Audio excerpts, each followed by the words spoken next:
We had a pretty salty old jumper when I first started working, and he said, every jump I make is the hardest jump I've ever made until I'm on the ground.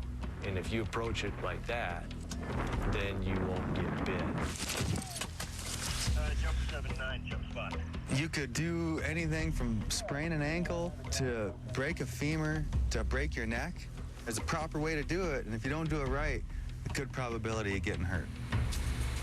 3 weeks into training, the rookies that remain now face a total of 16 jumps to prove they have what it takes to be a smoke jumper.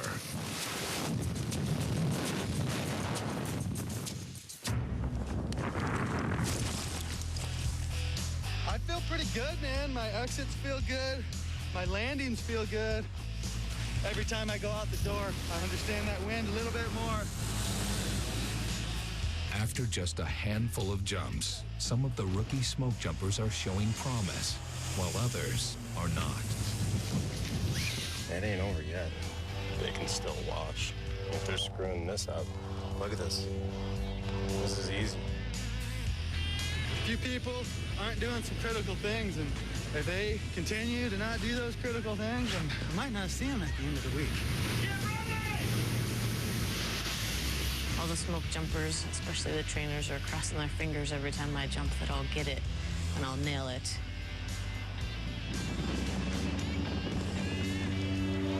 Oh, what? Told me this morning there's a possibility I gotta go home. But I'll try to keep my focus.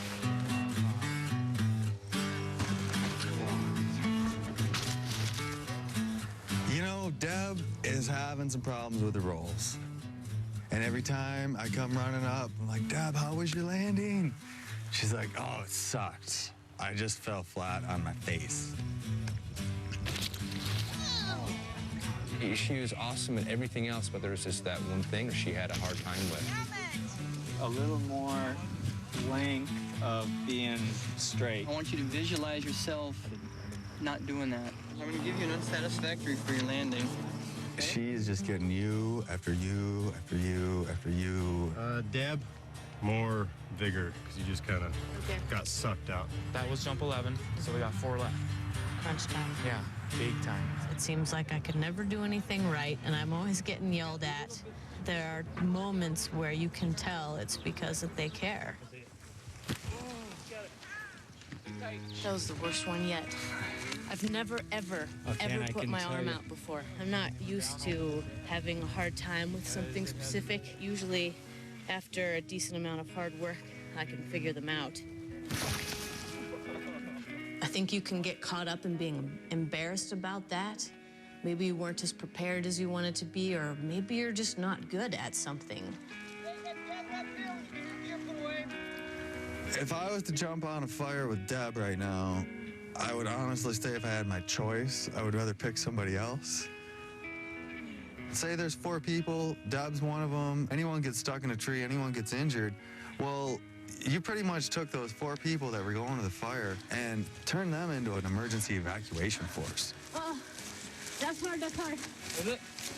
It's sympathy, we want her to get it, but she's got to work on it. Got to fix it.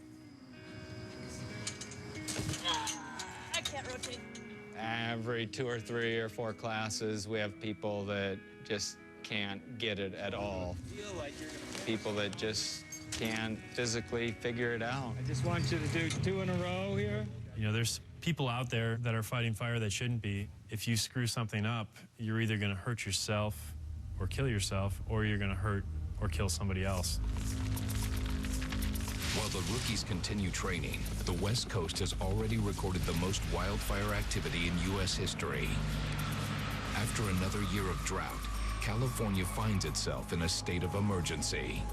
More manpower is going to be needed.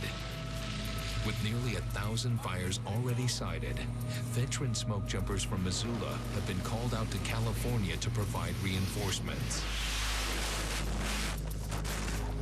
Anybody that deals in fire, be it structural fire or wildfire, has a dangerous job because fire is a force within itself.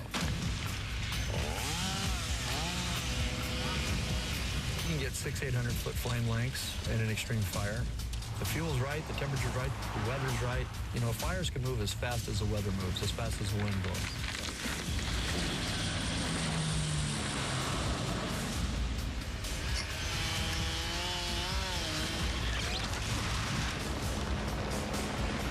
Right now we have a Type 1 ship from Missoula dropping water for us. Yeah. A little smoky right now. It's been smoky for the last couple hours. We're in the smoky zone. I feel like I just smoked like 10 packs of cigarettes or something. With resources stretched to the limit, the Smokejumpers are asked to put in some overtime, but 48 hours on the mountain has taken its toll. It's a long couple of days, not a whole lot of sleep. I got my ass handed to me at the first round. Smell that one. Yep. Oh, that's the smell of victory, baby. Oh, that's money right there. I feel very lucky to be part of this crew. This is the best job in the world. I'd go out again. It might not be the smartest thing to do, but I've never been accused of being smart. Gibson Knox, buddy. A dinosaur? It's a bittersweet time for Skid Wolferman as he prepares to ship out for the summer. You never say that. It's not like we have a going away party every time for him, because he leaves all the time.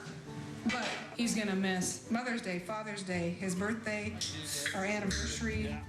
So we'll just celebrate in one big swoop. This endeavor is good for the program and it's what we need, but it's still a selfish endeavor. And my wife has given a ton to me over the years. I really appreciate that. When he asked, should I go, should I not go? I said, I can't help you decide. This is a huge decision. You have to be the one that decides, do I miss the birthdays and the school performances and the ball games and all that? He's a jolly good fellow, which anybody can deny. What I do asks enough of me for my family and my kids that if I didn't believe in it, lock, stock, and barrel, I wouldn't still be involved with this.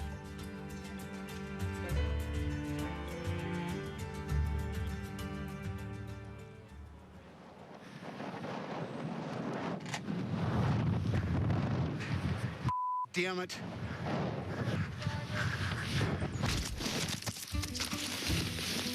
Okay. Because of the extreme terrain Smokejumpers encounter, finding an open space to land in can be a rookie's biggest challenge. Yeah, starting to tighten up a little bit. So far they've jumped kind of big open spots with no trees. So now we need to up the ante a little bit. 1, 2, 3. Oh! Yeah. They're getting familiar with the parachutes, and as you can see, a lot of trees around here they can hang up in. It's gonna be a lot harder this time. It looks like everybody else is getting stuck in the trees, so I don't feel too bad. I don't know, we'll see what it's like when I get into a tall tree like one of those and then really have to make a climb. Oh, Grunberger. Definitely treeing up was the thing that I was most nervous about. I would hope that I will just bounce off the limbs versus getting cracked open on some of them.